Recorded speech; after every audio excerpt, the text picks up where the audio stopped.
caggal yettude Allah e julde nelaɗo ɓurɗo ɓurnaɗo windere bandiraɓe musidɓe tedduɓe ɓe funnangue muttanangue rewo e worgo sahal e ɓaleri bandiraɓe musidɓe tedduɓe ɓiɓɓe fulɓe windere mi salminima woni kala inde mum yaadude yettode muɗum mi ñaganima ɗo Allah moƴƴere balɗe juɗɗe e battane moƴƴe e cellal dumigal nde gonata e muɗum dendagal to jooki e jokkilinayi windere nde e sikka ala ñanden mi addino labdal ko yowiti e pijirloji hanki gam tirbisade e ƴewde wonande yoga e mawɓe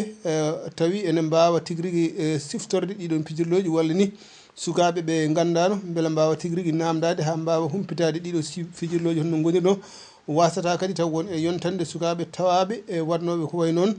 e sikka ala e nder ɗum ɗon noon ene wayno e nder jolirde nde caggal nde beddiɗen ayaw ngo en mbawi wiide fodde 156 neɗɗo heeɓi yiide ayaw ngo caggal nde ɓen ɗon jii ayaw ngo noon mbawi wiide ko 70 neɗɗo heeɓi tigui rigui artude e ganduɗa harmada e mbaydi ayaw ngo e nder 70 ɓe noon ko 29 keeɓi jabtade tigui rigui e namdal ngal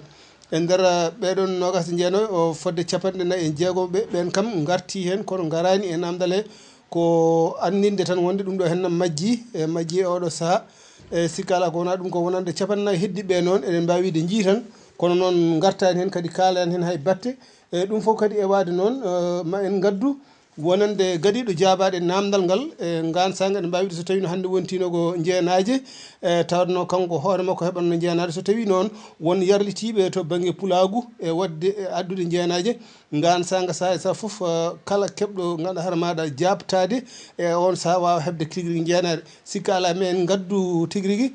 fodde naayo ardiɓeɓe e hen goto noon woni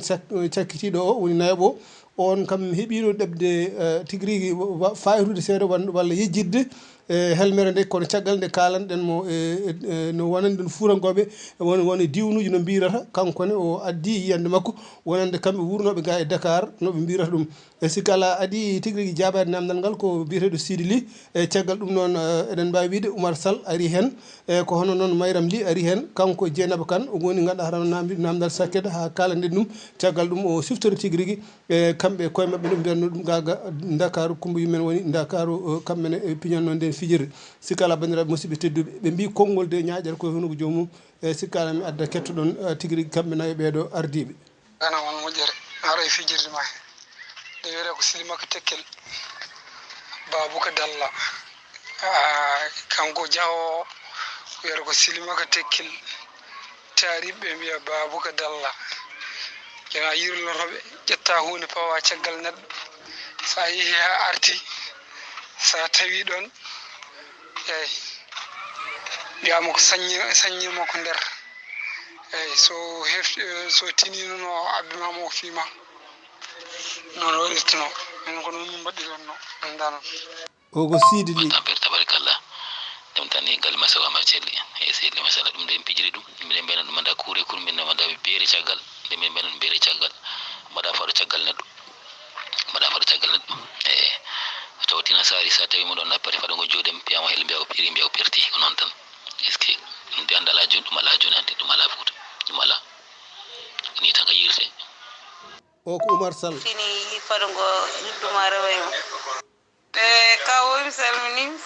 fewi a selli mbaɗɗa tampere moɗum joom tan alhamdulillah machallah ay joni de mbaɗa ɗe pijirloji de joni ƴeeŋi ɓe ƴetti te ɗe pijirloji ene belno ay minen min piji ɗum Silimaka Tekkel ndeysan ko noon jogoɗa hokkadel maɗa yirde ore ay jaaha aɗa Silimaka Tekkel ɓeɗo Babouka Dalla ƴettoɗa belɗa wadde paɗel ma fof waɗaɗo jomum fini faɗogo judduma rewaymo eyi so ɗum so rewema sa fiim ko wiya nder ilmineɗa kadi jokka kañum eyyi so yiyani noon so yitani noon kañum cuuɗo wi ko nder ay Silimaka Tekkel ndeysan Mayram Ly e deramude a weltanama e ko Silimaka Tekkel mbiɗade e min mi siftori minnene no min mbiyanno ɗum kuuri kumin mbiyanno ɗum minen wonno ko ga Allah waɗi min kuuri kumin mbiyanno ɗum kono fijirde nde no mbiruɗani ko gotum tan ko faɗo tan walla tekkere jomin muɓɓo guite e jima